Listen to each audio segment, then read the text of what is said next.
I grew up in Kuala Lumpur. I grew up in Sarawak. I grew up in the Philippines. Well, I was born in Essex. We are living in the diaspora. We reconstruct our homelands for a global audience. Are we authentic enough? Welcome everybody to our SFF genre mashup panel.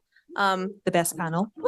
A family of British Chinese time travelers. It's when a snake boy who's raised by a snake meets a snake boy who's been raised by humans. There are more children's stories about animals than there are about people of color. If you grew up believing that qi is true, if you grew up with Chinese traditional medicine, those are sciences.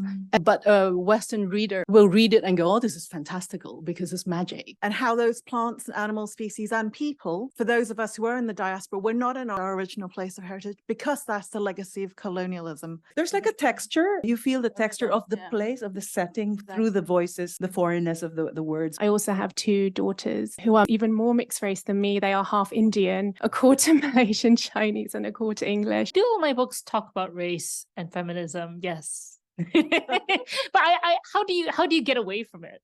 And we all don't have to be good at maths. I definitely am bad at maths. Set in a fantasy world inspired by Spain. It's written in English, but the art style is very much inspired by Japanese anime and manga. I feel a bit worried sometimes about writing about anything too Asian because I've never lived in Asia. So I agonized over do I say dumplings? Because I didn't grow up eating dumplings for Chinese New Year. And she said, I don't want to watch Mulan because that woman has mean eyes. How do you really choose which phrases to translate and which phrases not to? But it's Malaysian English, so it comes with its own tones and its own vocabulary and its own grammar. And I try to use it in my writing as much as I can, and not be ashamed of it or think it's an inferior form of language because it is my language. It is the way I express myself.